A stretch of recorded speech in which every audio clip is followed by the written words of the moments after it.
we have with us a young man who has agreed to describe some of the objective and subjective changes which he has noticed relative to his illness. I wonder if you would tell us the first change you noticed in your behavior when you became ill. The first change was that I suddenly had this awareness. All these things were coming fast and furious, you know, like horses running down a track. Thoughts? Thoughts. They were just there, and I had to do something. And were all of these thoughts transformed into verbal behavior? No, they weren't. Not this time, because I'd had the experience of being in hospitals, maybe.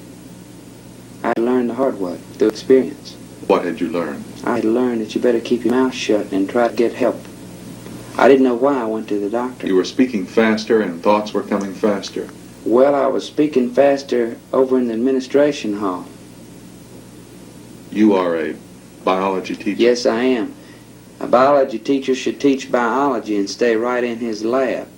That's where his business is. The administration can, sure, it has faults, but it can run itself.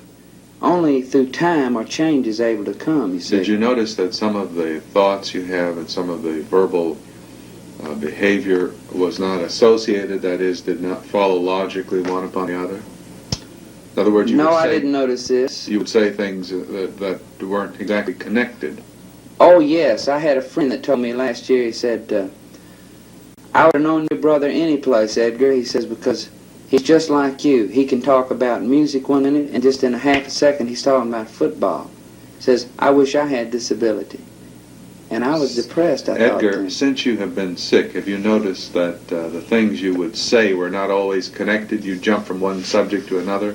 I didn't until this friend pointed it out. I see. Now, this was a friend I taught. Have you noticed that you've been hyperactive? Well, yes, but you know, if you exercise a little control and relax, as for instance, yesterday I don't think I sweated at all. I usually sweated when I was hyperactive. I'd come in and I'd be blue around the gills, so to speak, and yes. My neck would be dirty. Well, now I wash my neck thoroughly. I wash my wrist thoroughly every morning, so that I won't get my shirt sleeves dirty, maybe, so I won't get my collar dirty, and I can wear a shirt more than one day, maybe. Summarizing briefly, then, you've noticed that your speech has come faster, that you've been thinking faster, that sometimes you've said things that were irrelevant and not connected, yes.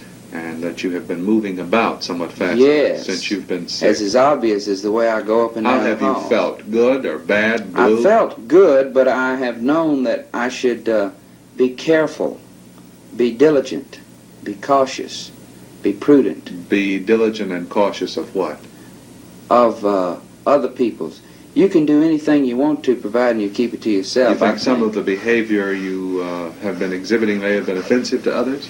Yes, I know it has. Can you give me an example of Yes, there's a young lady who I think is a paranoid. I say something nice and she says, "Get out of here, you devil." I say something bad and she laughs. I say, "Woo, I'm crazy. I'm glad to know it, though, because I'm going to get cured here." And you know what happens? She gets mad. Anytime I get happy, she's just a split opposite, like sort of the schizoid, the schism, like splitting something apart. You use psychiatric terminology very well. Dr. Jekyll, Dr. Hyde. Well, perhaps my dad unknowingly trained me so well that, what did your father do? He was a psychiatrist. I see. Self-trained, of the old school. Yes. The George Washington type, the John Hancock, who lived on that island out there and at 14 had read all of this stuff. I haven't read a thing, I just listened. John Hancock lived on an island. Or John Hancock, or one of those greats, lived on the island of Samoa or someplace, and I believe I read in my English book someplace. Now, I say I believe because, you know, to tell you the truth, all these things come now, and you say, I'm trying to stay on the subject here of Hancock. He rings a bell. Perhaps I can look it up and find out whether it was he or Adams or one of them that lived on this island. And at 14, he had read so much that he was ready for being a doctor. Have you had other reactions similar to the one you're experiencing now? No, never before. Before it was all, well, how's the football game? You know, I like classical music. Say, are you going downtown, Dad? You know, I think I ought to get out there in the farm and work on that tractor. Just flight of ideas. 1, 2, 3, 4. Boom, boom, boom, boom, boom, boom, boom. You have this now. Well, I have the thoughts, but I'm trying to learn how to control it. Back to All right, get back. your high school experiences. Well, now you see, you asked me when did I first experience this, and I had to tell you that it was the 8th grade, and we can get into that later. When did you notice the change in your behavior first? I noticed it first in high school, as I said during our first interview. And you were under some stress then? I was certainly under stress. What stress was this? I was scared to death that I was going to fail. And I had been this great student. Did you have any treatment? No, my father No. said, son, your brother made a mistake by dropping out of school the middle of his senior year. Maybe I did because he had done it. I was trying to escape. Did you drop out? No, I didn't. Good. How old were you at this time? I was half a year behind myself when I was in the How old 12th were you? grade. Well, now let's see. I was 5 and a half in the first grade, so 1 and 11 is 12. 5 and a half and 11. This is logical, I think. 5 and a half, 11, 16 and a half. Is that right? You were about 16. About 16 and a half. No, yeah, 16 and a half or 17. I see. Somewhere along And there. then you had your second reaction when? I had my second reaction when I graduated from high school. You have had a reaction when your thoughts were moving fast, you were moving fast? Oh, no, I've had them time and time again ever since the time I originally told you. And then they have regressed spontaneously? They have what? You've gotten over them spontaneously? I thought you started to say some funny word there. Yes, I've gotten over them spontaneously. I see. Spontaneously. This is the longest one you've had, then? What? This right now? Yeah. I think this is the real me, to tell you the truth. Now, this is just between you and me and these television cameras around here. I think this is the real me that I'm trying to learn how to live with. You know what my aunt read the other day? You may not believe this, but she told me that it is thought now that the superego is the rule rather than the exception, and that normal, unfrustrated people are ones that are able to use this. Now, I don't know. This is only opinion, understand, because I'm sick. You're the doctor. What do you think? Let's go back to your... I'll throw it back. You Mother's... see, I'm reversing to you. Yes, I've noticed that. Well, I don't mean to. Now, you tell me to stop reversing and I will. Let's go back to your mother's side of the family. You mentioned that your mother had this illness. Was there anyone else on her side of the family? Yes.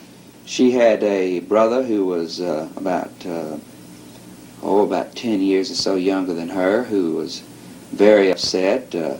One afternoon he went to the porch and was talking to my grandpa. And my grandpa was one that liked to get his... Are we about to lose time now? Go ahead. This grandpa was one that liked to get all his tensions out on this boy. Well, what did the boy do? The boy said he was having an argument, and the grandpa would just answer him back. Yes. Argumentative. Yes. He forgot what he tried to teach in the Bible, you know, Yes. like... What did What did the uncle do? your uncle do, yes? The uncle told him, he says, if you don't quit talking like that, Dad, I'm going to go in there and get the pistol and shoot you. And you know what the dad said? He said, well, go ahead and get it, son. And he did, and he killed the grandfather and killed himself. I see. And that's it.